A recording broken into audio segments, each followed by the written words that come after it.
Assalamualaikum warahmatullahi wabarakatuh. Diucapkan kepada para hakim dan sidang pendengar yang dihormati sekalian.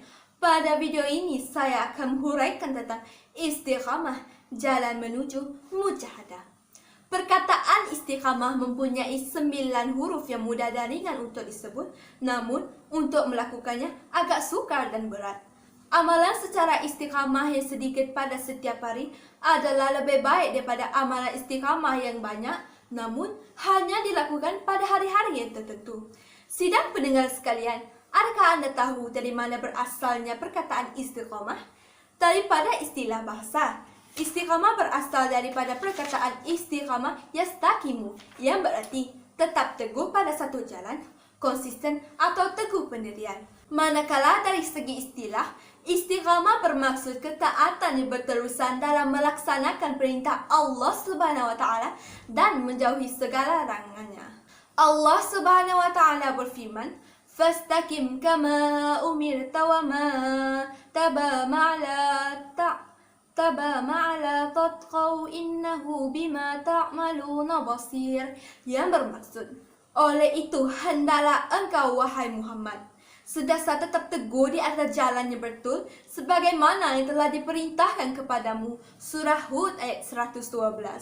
Allah Subhanahu wa taala berfirman lagi, sesungguhnya orang-orang yang menegaskan keyakinannya dengan berkata, Tuhan kami ialah Allah, kemudian mereka tetap teguh di atas jalan yang betul, akan turunlah malaikat dari semasa ke semasa dengan memberi ilham.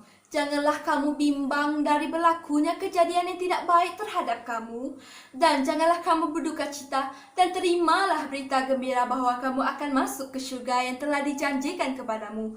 Surah Fussilat ayat 30. Sufyan bin Abdullah meriwayatkan bahwa beliau bertanya kepada Rasulullah SAW, "Wahai Rasulullah, katakanlah kepadaku satu perkataan yang berkaitan tentang Islam yang tidak perlu aku bertanya kepada orang lain." Baginda berkata, "Ucapkanlah aku beriman dengan Allah Subhanahu wa taala dan kemudian beristiqamahlah kamu."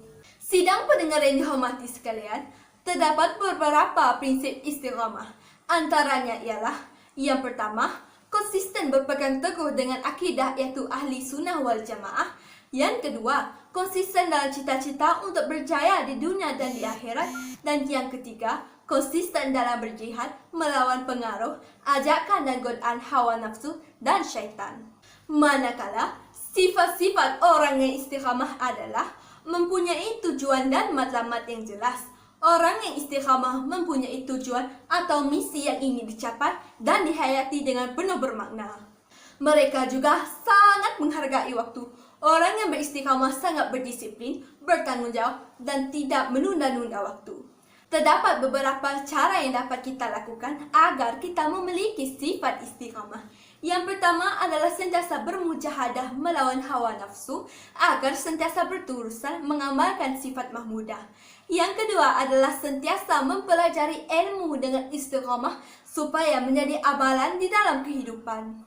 Contoh sifat istiqamah yang diamalkan oleh Rasulullah SAW adalah istiqamah dengan sikap pemalu.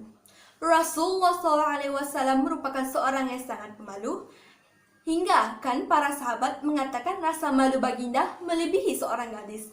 Rasulullah SAW juga merupakan seorang yang sangat menjaga pandangan matanya daripada melihat perkara yang diharamkan, malah tidak pernah menatap tajam wajah seseorang. Daripada Abu Sa'id Al-Khudri radhiyallahu anhu, katanya, Rasulullah SAW adalah seorang yang sangat pemalu, mengatasi malunya seorang gadis di dalam bilik bersama suaminya yang belum dikenali.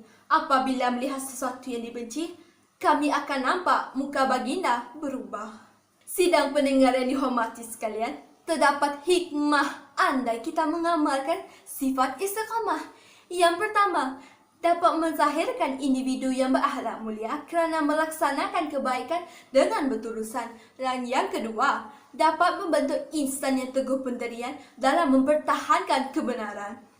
Itu sahaja daripada saya. Semoga kita semua dapat menjadi hamba yang tetap beristiqamah walau apapun yang terjadi kepada kita. Sekian, wabillahi taufik wal hidayah. Wassalamualaikum warahmatullahi wabarakatuh.